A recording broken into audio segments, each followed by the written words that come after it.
안녕하십니까? 여러분을 성경의 제2세계로 안내할 성기문 박사입니다. 반갑습니다. 아시죠? 여러분의 성경 제2세계 공부의 필수품, 구독과 좋아요, 알람 설정까지, 그리고 여러분들의 자발적인 후원을 기다리고 있습니다. 감사합니다. 네, 오늘의 주제는 제가 시즌 1에서 했던 아론의 옷을 개정한 내용입니다. 그래서 제목이 아론의 제사장 옷의 차이의 의미는 무엇인가 하는 것입니다. 어떤 사람들은 주장합니다. 아론 대제사장이 지성소에 들어갈 때 그가 살아있음을 확인하려고 옷에 방울을 달았고 방울 소리가 들리지 않으면 그에게 묶여진 줄을 당겨 대제사장의 시체를 꺼내려고 하였다라고 했습니다. 과연 그럴까요? 우리 한번 살펴보도록 하겠습니다. 자, 이제 오늘 공부해야 될 것은 첫째, 내성소 들어갈 때 대제사장 옷에 무화과와 방울의 의미는 무엇일까 하는 것을 살펴보겠고요. 출애굽기에 나옵니다. 또 하나는 지성소에 들어갈 때 대제사장의 세마포 옷의 의미가 무엇인가를 살펴보도록 하겠습니다. 레위기에 나옵니다. 예, 일반 제사장들과 또 대제사장들 사이에 일상적인 그 복장의 차이가 있는데요. 그걸 한번 살펴보도록 하겠습니다. 네, 그래서 제사장들은 이제 속옷 바지, 겉옷, 긴 옷, 허리띠, 터번, 주로 이제 흰색 바탕으로 하고요. 대제사장의 경우에는 이제 속옷 바지, 겉옷, 긴 옷, 허리띠, 터번, 추가로 이제 두루마기, 에봇, 흉패를 착용을 했는데요. 이 대제사장의 경우는 특별히 이제 다양한 재질과 색깔, 금, 청, 자, 홍, 배실, 그리고 이제 금실을 사용을 했고요. 이 기본 재질과 색깔의 경우에는 이제 지성소와 휘장과 동일한 그런 재질과 직접 방식을 택했다고 하는 것이고요. 또 이제 대제사장의 옷에는 이제 12개의 보석들이 흉패에 이제 달려 있었다는 것이 또 차이점이라고 할 수가 있겠습니다. 그래서 오늘은 이제 주로 살펴봐야 될 부분들 중에 하나가 뭐냐면 제사장의 특징, 그죠? 금방울, 한석류, 한금방울, 한석류 그런 형태의 이제 장식들의 그 기능과 의미에 대해서도 한번 살펴보도록 하겠습니다. 자, 첫 번째, 대제사장의 방울에 대해서 한번 살펴볼게요. 출애굽기 28장 31절에서 44절입니다. 너는 에봇 받침 겉옷을 홍색 실로 석류를 수놓고 금방울을 달 때 그 옷 가장자리로 돌아가며 한 금방울, 한 석류, 한 금방울, 한 석류가 있게 하라. 아론이 입고 여호와를 섬기러 성소에 출입할 때 그 소리가 들릴 것이다. 그리하면 그가 죽지 아니할 것이다. 자, 대제사장의 그 내성수 복장을 한번 의미를 살펴볼게요. 처음에는 이제 석류의 의미입니다. 많은 그 주석가들이 말하기를 명확한 의미는 찾을 수가 없다라고 말하고 있죠. 그런데 이제 추측을 해본다면 이 출애굽기 주석의 저자인 덜햄은 옷에 새겨진 것 혹은 달려진 것의 의미로서 이 석류는 하나님의 풍성한 채워주심을 의미한다고 추측하고 있고요.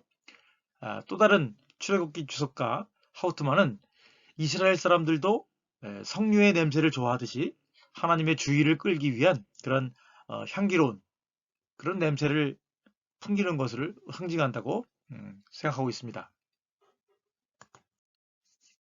자, 두 번째, 방울의 의미를 한번 살펴볼게요. 방울은 인간의 오감 가운데 하나인 소리를 의미하므로 하나님의 주의를 끄는 역할을 한다라고 주장하는 사람도 있고요. 어떤 사람은 35절과 연관시켜서 대제사장이 회막에 들어가고 나올 때 내는 방울 소리로 죽음을 방지하는 역할을 한다고 주장을 합니다.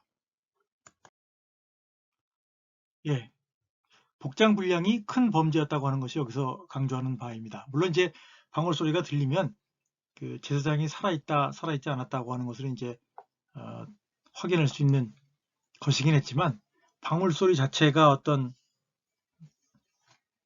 큰 범죄다 아니다라고 하는 것을 말하는 것은 아니고요.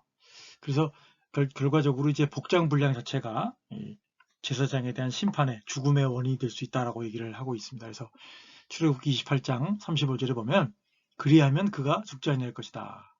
출애굽기 28장 43절에서는 아론과 그의 아들들이 회막에 들어갈 때나 제단에 가까이 하여 거룩한 곳에서 섬길 때에 그것들을 입어야 한다. 그래야 그가 죄의 책임을 지고 죽지 않을 것이다. 자, 이제 또 아론이 지성소에서 이제 죽을 위험에 대한 얘기가 나오는데요. 16장 2절에 보면 성소에 휘장한 법궤 속죄소 앞에 아무 때나 들어가면 그가 죽을 수 있다. 그렇게 말하고요. 13절에 보면 여호와 앞에서 분향하여 향연으로 증거궤 위 속죄소를 가리게 하면 그가 죽지 아니할 것이다 라고 얘기를 하고 있습니다. 그래서 그 내성소에서의 어떤 제사장에 죽을 수도 있고 안 죽을 수도 있고 하는 것은 이제 단지 그냥 그 어떤 복장을 규정된 복장을 취하느냐 안 취하느냐라고 하는 것이 중요한 것이고, 레위기 16장의 경우에는 아무 때나 들어간다거나 혹은 그 분향에서 향연으로 증거궤 위에 속죄소를 가리지 않으면 죽을 수 있다라고 얘기를 하고 있기 때문에 뭐 방울이라든지 뭐 그런 줄을 맨다든지 그것으로서 볼 수는 없다라고 하는 것을 우리가 알 수가 있겠습니다. 또 그리고 향연은 여호와의 임재를 상징하는 그 향연을 의미하는 것이라고 할 수가 있겠습니다. 자, 그래서 대제사장의 지성소 복장을 보면요. 레위기 16장 4절하고 24절에 나오는데 내성소에서와는 달리 지성소에 들어갈 때 거룩한 세마포 외투를 입으며 세마포 속바지를 몸에 입고 세마포 띠를 띠며 세마포 관을 쓸지니, 아론은 회막에 들어가서 지성소에 들어갈 때 입었던 세마포 옷을 벗어 거기에 두고 거룩한 곳에서 물로 그의 몸을 씻고 자기 옷을 입고 나와서 이렇게 들어가서 이제 옷을 갈아입고 몸을 씻고 그다음에 다시 이제 지성소에 들어갈 때는 말씀드린 것처럼 세마포로 된 속옷과 외투와 띠와 관을 쓰고 간다는 거죠. 평상시에 이제 입었던 어떤 권위와 그런 어떤 거룩함을 상징했던 것을 벗어버린다는 얘기죠. 그런 차이점이 있다는 것을 우리가 알아야겠습니다. 그래서 대제사장의 내성소 복장을 살펴보면 앞서 말씀드린 것처럼 세마포로 되어 있다. 그리고 다른 어떤 장식들이나 색깔들이 존재하지 않는다라고 하는 거죠. 그래서 전통적인 입장은 내성소로 들어갈 때 평상시에 심지어 내성소에 입고 있었던 대제사장의 옷에서 여러 가지 금장식과 보석과 화려한 겉옷을 제거한 것으로 그 재질과 색깔의 경우에 일반 제사장의 복장과 같다라고 하는 입장이 있고, 또 그래서 그것이 이제 세마포를 입었기 때문에 겸손을 나타낸다라고 얘기를 하는데, 그거에 대해서는 그 본문상에 어떤 지지할 만한 증거는 없습니다. 그래서 밀고로는 뭐라고 얘기했느냐, 일반 제사장과 대제사장의 기본 의상도 서로 같지 않다라고 하는 입장을 얘기를 해요. 그러니까 뭐 구성이라든지 터번의 형태라든지 재질이라든지 다르지만 일반적으로 흰 바탕에 그 허리띠를 맸다고 하는 그런 측면에서는 일반적인 제사장과 유사성이 있다고 할 수가 있겠죠. 또 이제 중요한 것은 일의 기능의 차이가 있다고 하는 거예요. 내성소에서의 일과 지성소에서의 일의 차이가 있다고 하는 것이고, 아마도 그것은 이제 다량의 피를 뿌리는 등으로 인한 단순하고 갈아입기 쉬운 옷. 왜냐하면 그 피가 거룩한 것이기 때문에 지성소에서 사용했던 피는 더 거룩한 것이라서 그것이 묻은 것을 다 제거하고 씻어내야 될 이유 때문에 그런 것이 있다고 생각할 수 있겠고요. 또 하나는 이제 하나님의 현존에 가장 가까이 나아갈 때 필요한 어떤 천사들과 같은 복장을 의미한다고 하는 입장도 있습니다. 자, 그래서 결론은 내성소와 지성소에 들어갈 때 복장이 달랐다고 하는 것을 우리가 확인할 수 있었고요. 그 차이는 지성소에 들어갈 때 겸손 또 회개를 위한 용도는 아니었다라고 하는 것이고요. 또한 마찬가지로 대제사장의 발을 묶는 줄은 없었고, 또 옷의 방울은 사람들이 밖에서 제사장의 죽음을 확인하기 위한 용도는 아니었다라고 하는 점이 중요한 차이점이라고 하는 것을 우리가 확인할 수 있었습니다. 이 동영상을 다시 만들게 된 그 이유 중에 하나가 뭐냐면, 나답과 아비후에 관한 얘기를 또 누가 질문을 하셨더라고요. 이것도 마찬가지로 이제 성소 안에 들어갔다 나왔다는 거 관련된 거기 때문에, 그 레위기 10장 4절에 보면 나와 너희 형제들을 성소 앞에서 진영 밖으로 메고 나가라. 5절에 그들이 나와 모세가 말한 대로 그들을 옷 입은 채 진영 밖으로 메어내니라고 하는 구절이 있습니다. 예, 전통적으로는 이제 5절에 따라서 그들의 옷을 당겨서 시체를 성소 밖에서 꺼냈다. 직접적으로 이제 시체와 접촉하지 않았다라고 이제 해석하는 사람들이 많은데, 사실 4절에 보면 이 어깨에 메고 나가라라고 하는 명령이 나온다는 거죠. 히브리어로 나사라고 하는 말이 나오는데, 나사라고 하는 것은 이제 짐을 옮긴다, 뭐 그런 들어서 옮긴다라는 뜻이기 때문에 아마도 그 시체를 들 것에 넣어서 놓고 이제 어깨 위에다 얹고 그러면 이제 아마 지나간 걸로 이해가 되고요.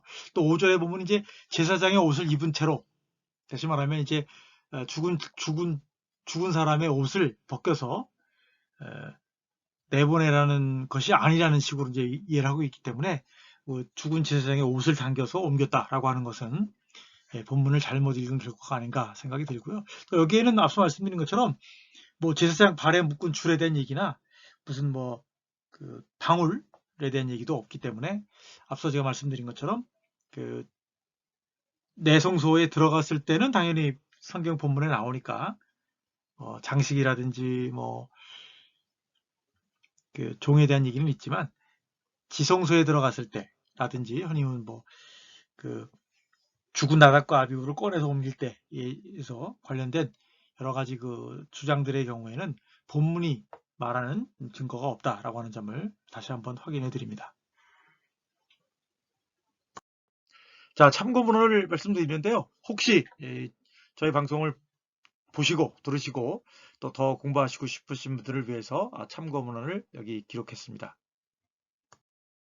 자, 오늘 공부는 여기까지입니다. 성경 제2세계 공부는 계속됩니다. 여러분들 구독과 좋아요, 알림 설정까지 부탁드립니다. 감사합니다.